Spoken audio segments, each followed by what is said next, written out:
Hello and welcome to the Success Showcase. I'm your host, Eric Lopkin from the Modern Observer Group. And with me, as always, is Chip Janiszewski from the Happiness and Success GPS. Chip, how you doing this week? I'm doing great. How you doing, Eric? Doing fantastic.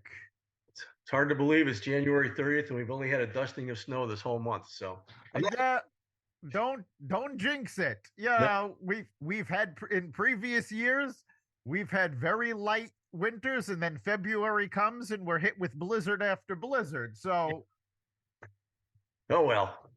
and So of course, And of course, that's in the Northeast, but across the country, it's been a rough winter in a lot of places, a lot of flooding, a lot of blizzards. yeah, So, we have to count our blessings.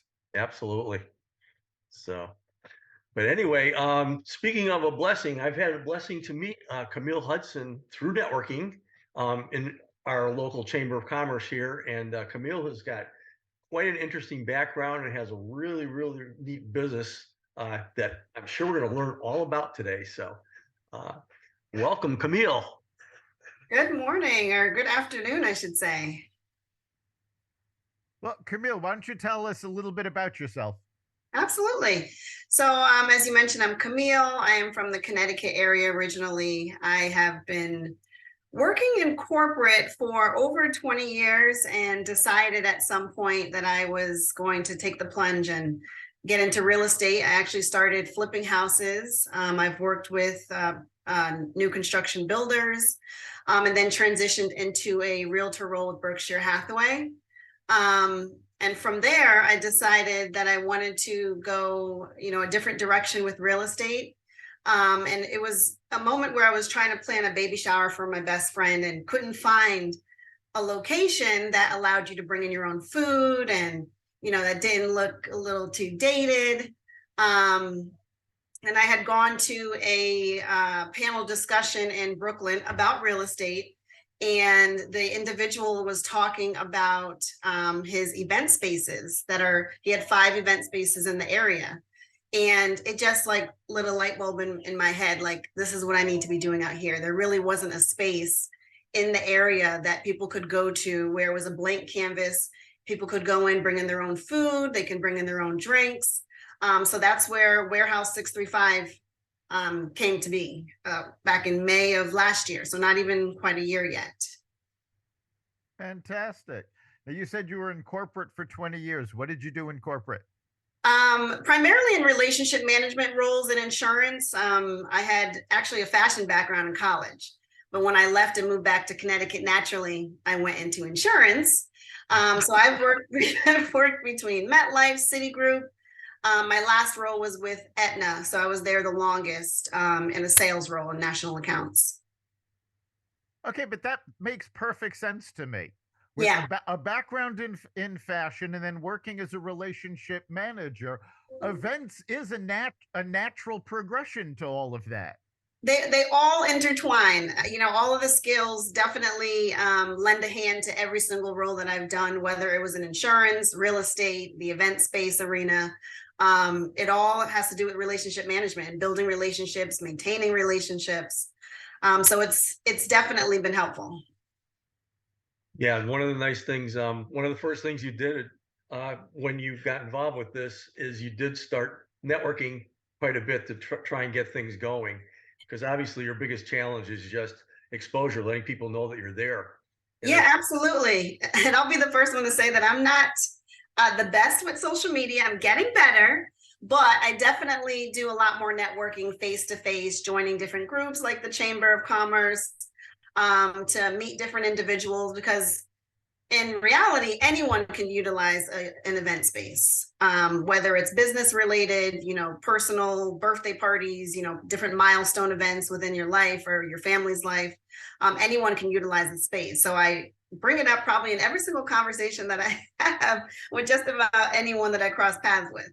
Yeah, and now that we are getting a handle on this COVID thing, not that it's going to go away and so on and so forth, but we're coming out and getting things going again in with events. Obviously, you've been busy on weekends. You've had some good parties as far as social parties with families, organizations, and things like that. But the business side of things and filling your space up during the week, it's the demand has been relatively low then, and Yeah. that's what you and I talked about when we were there, because obviously your event space is a great place for businesses to rent out, to have meetings, to bring in their clients and so on and so forth, or to have their events and things. So obviously one of your biggest challenges, which you're working on, is really talking about all the different types of uses that you have there and brainstorming with people how they can do that, and obviously getting the word out that you're there. So Yeah, definitely. Yeah, I think part of it is people don't even know that we're there.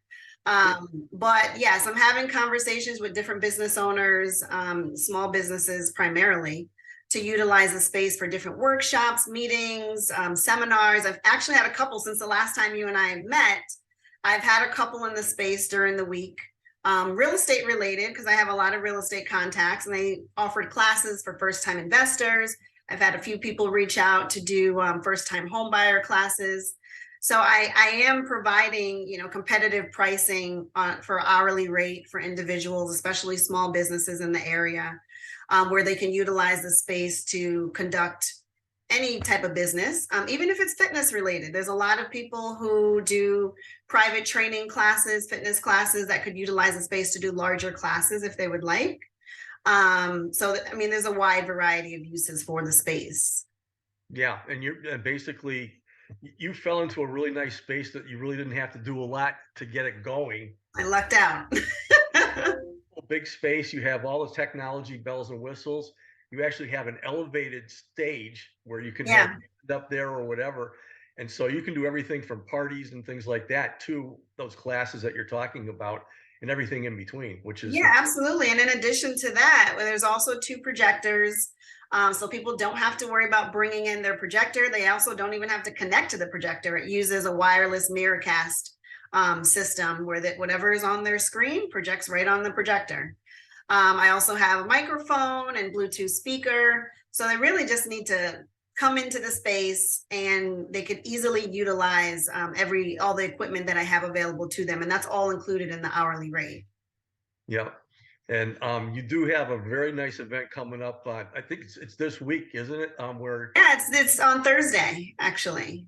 There's in our area in Connecticut, there's several chambers of commerce that have young professionals organizations, which Eric and I are too old to be involved with.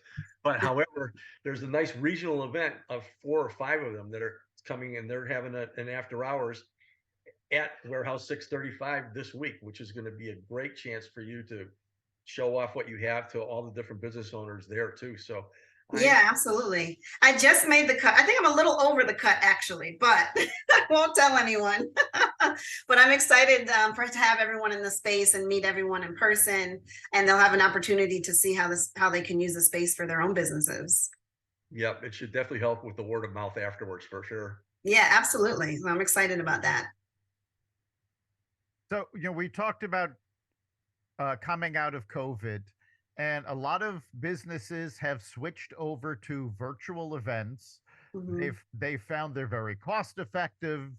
There's less travel. How do you position your event space to show, oh, well, you can't really do this with virtual. This is what we offer. Well, as someone who worked from home in corporate for about 12 years, you do miss that camaraderie when you're working from home and you're working remotely. It's just not the same connection. So I do have that conversation a lot with different businesses where they're predominantly remote. Sometimes people do want to get together. I think people genuinely miss being around people. And so this space provides that opportunity where you could still work remote, but maybe once a month you do an activity where everyone can come together, or, do a little happy hour to get everyone together in a fun environment. So that's definitely a conversation that comes up. It also lends a hand where if you want to do something hybrid, you could still have a Zoom if, you have people that are out of state, and then you can have local individuals coming into the space and be able to accommodate both types of people in your organization. Fantastic. So clearly, you said the idea came to you when you met this person who had event spaces.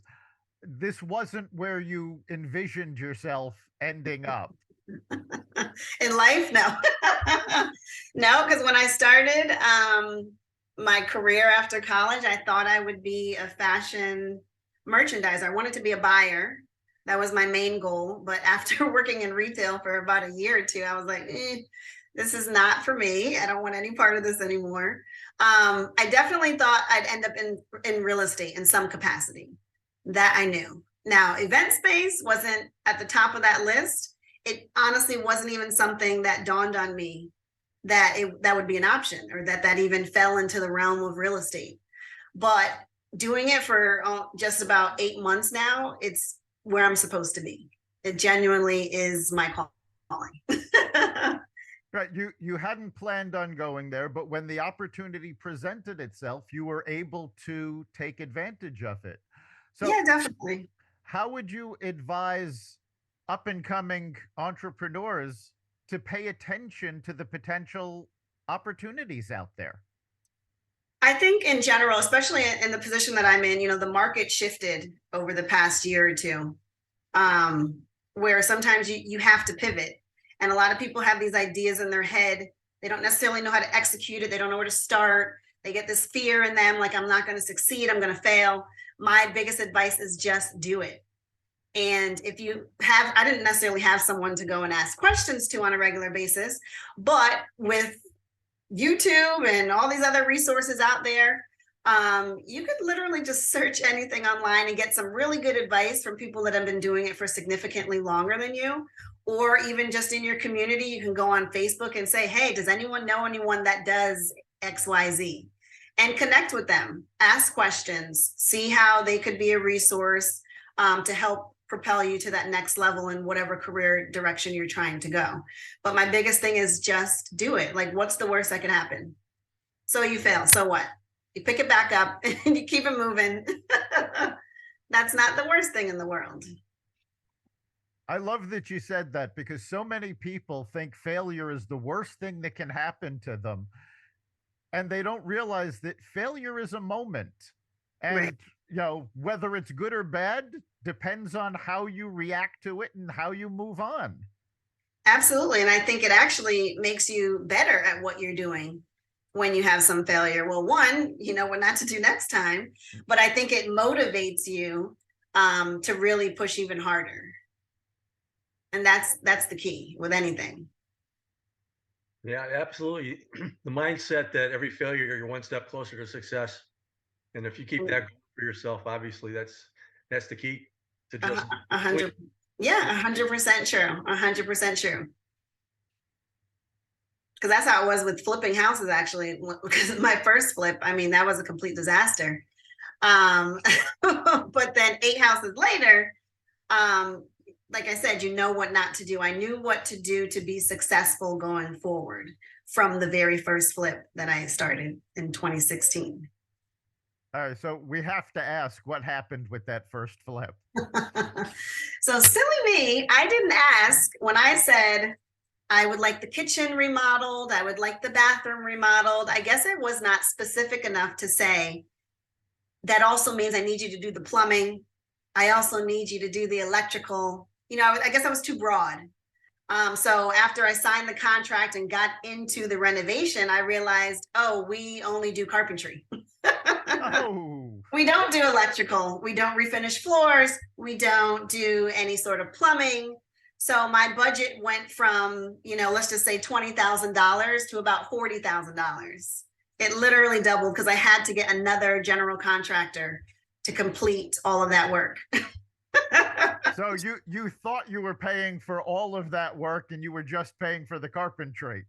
Exactly. And and what I learned from that was always have a scope of work. Write out exactly, be specific with what you want, present that to them, and that contract should be based on your scope of work, period. And that's a good rule of thumb, no matter what you're doing, whether you're flipping a house, whatever you do in business. If you are dealing with an outside vendor, make sure it is clear what you expect from them, what you're paying for, and make sure that everything that you're expecting is covered in that contract. Right. Make sure everything's in writing before you sign anything. Lesson learned. Or my dad always said, it was a costly mistake, But it's the same as going to college. That was your education. That was your real estate education. A quick 3 months, an extra $15,000 down the drain. Actually, that's a lot cheaper than college these days too. Right? Yes, it is. Exactly. Exactly. So where would you like to see your event space go? Oh, good question.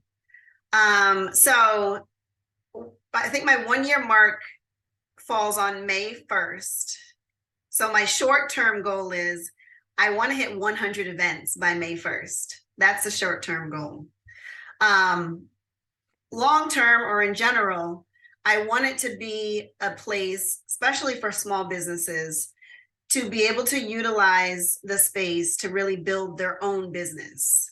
You know, as a small business owner, it's hard to get a brick and mortar to be able to, start your gym class or to start a paint and sip class or whatever it is that you're trying to do as a small business. I want to be that hub where people could go in, run their business a couple hours a day, get their clientele, build their business up so that they can move on to having their own space as well. That would be the biggest goal. Because there's always going to be people booking birthdays, baby showers, etc. But I really want other business owners to know that this is a space that they can utilize for, really putting their brand out there and building their business with the general public. Fantastic. And that's actually a growing trend right now where businesses are taking physical locations on a share basis. Mm-hmm. So they're renting 3 hours a week, 4 hours a week, sometimes more, sometimes less. But that's their space for classes, for physical training, for workshops. Right. And so, they can do so much out of their house virtually that they only need that physical location on occasion, and they can get that sort of thing at Warehouse 365. Absolutely. Absolutely. So it's exciting. I'm excited to see where it goes. I really am. No, it's in process, going very well. How close to the 100 are you right now?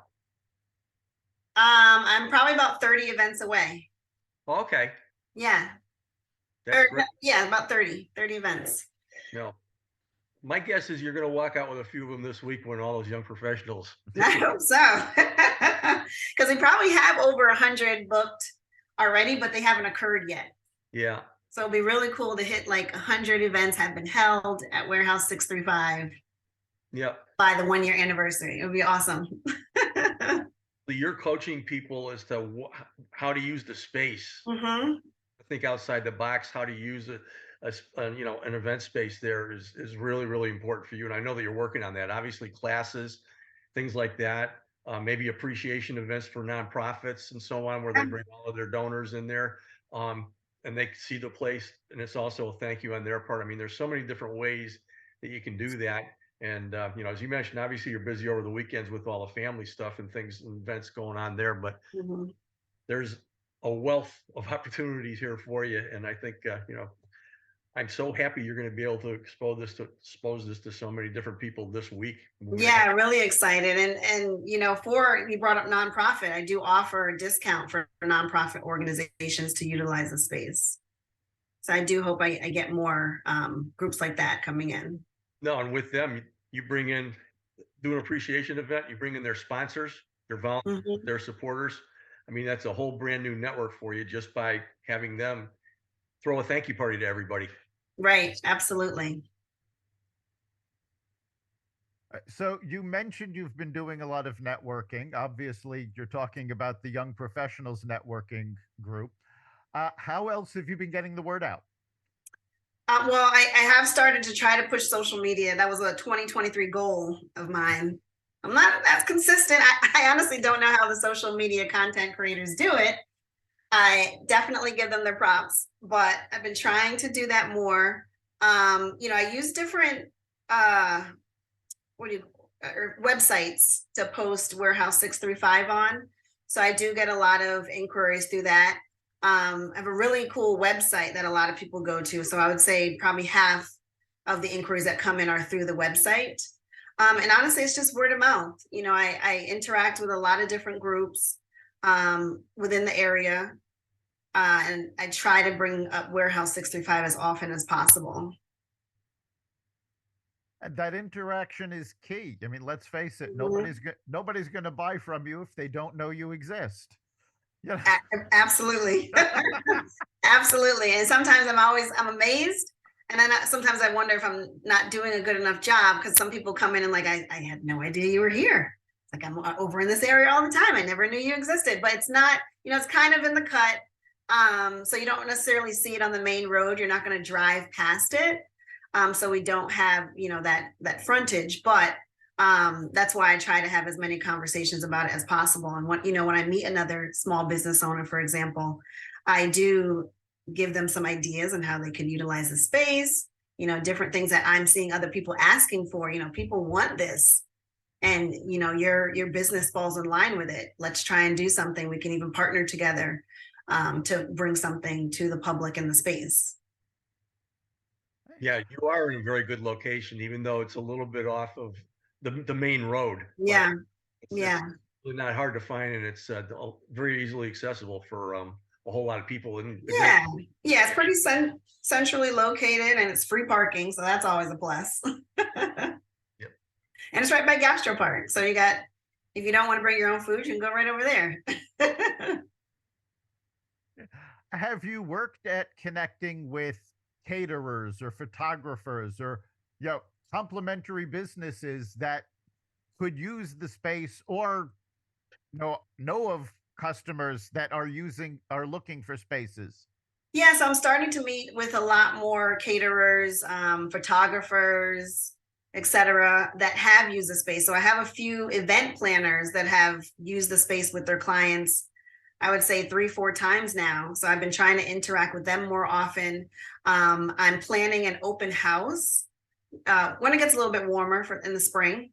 An open house where I will do a focus on different aspects of the event planning process. So I'll have one for caterers, and people can come in and sample their different foods.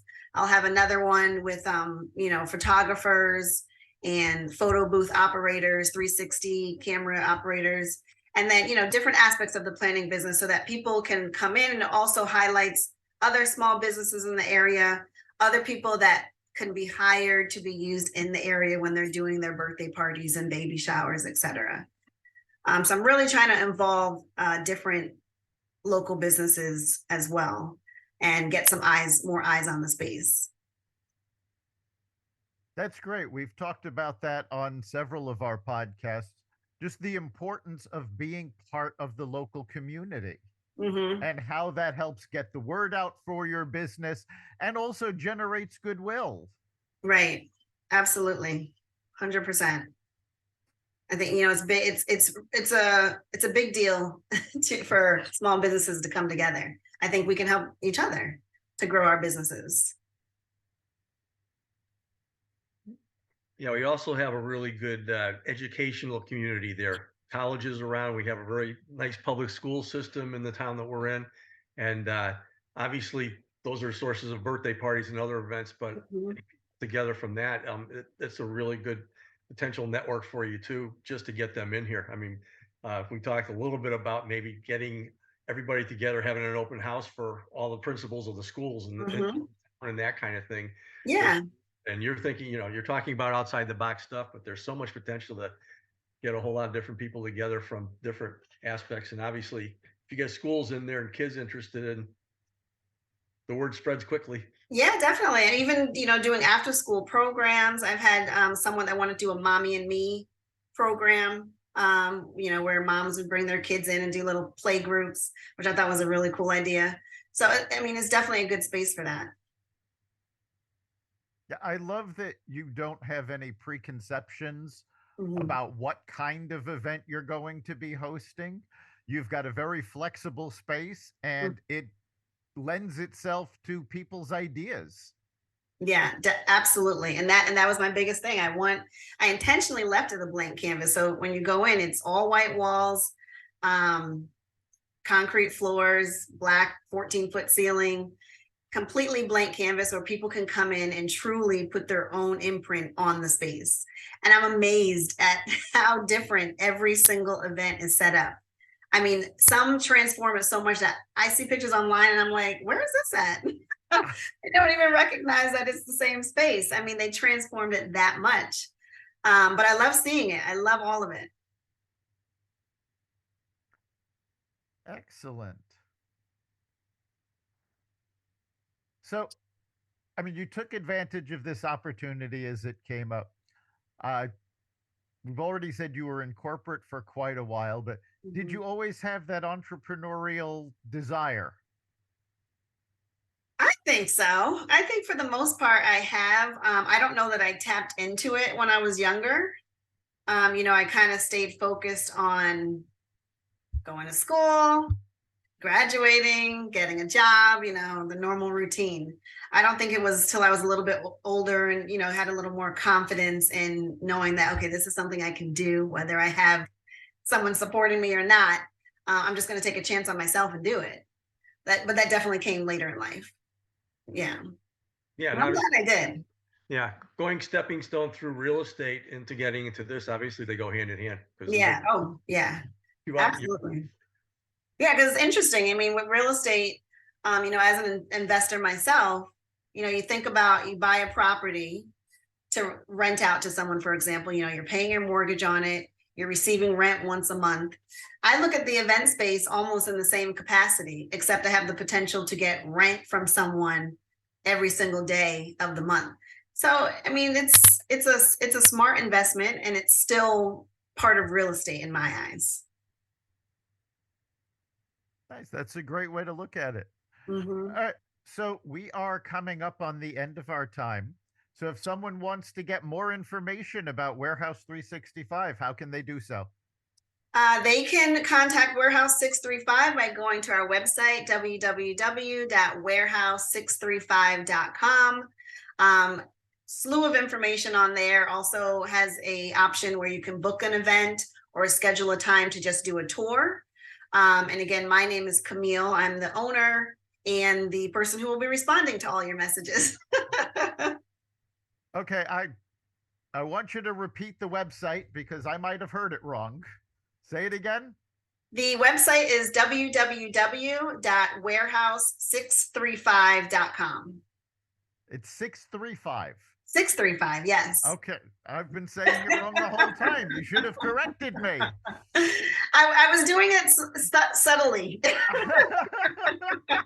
Every time you'd say it, I'd repeat back 635. It's okay. Everyone says 365. They say 635. They say 360. It still comes up. All right. Well, yeah. So it's Warehouse 635, and I apologize for getting that wrong. That's okay, Eric. All right. So, Chip, what do you think is the big takeaway from today? Well, I mean, from the first time I met Camille and went in to visit with her, obviously, what you've done so far is just wonderful. And I love the just do it philosophy. And where you are right there, I think has so much potential. So for you folks who are out there, just check out the Warehouse 635 website to see if you might want to get interested in visiting with Camille if you're in the area and doing that. But just onward and upward, just keep all these different people from different places coming. Think outside the box as far as different types of industries to reach out to. And I think you'll hit the 100 well before your goal. Awesome. Thanks, Chip. I appreciate that. Yeah, I think the big takeaway is that you never know where opportunities are going to come from, and you really do need to be open to taking advantage of them like Camille has done. So I think she's a fantastic example for up and coming entrepreneurs to just stay aware of what's going on. Yeah, no, you're exactly right, Eric. Thank you. You've been listening to the Success Showcase. You can catch us every week at xvadio.com/podcasts, the Apple Podcasts app, Google Podcasts, Spotify, iHeartRadio, Stitcher, Amazon Music, Audible, and wherever you find podcasts. Remember, Make this your best week ever and make next week even better. We'll see you then.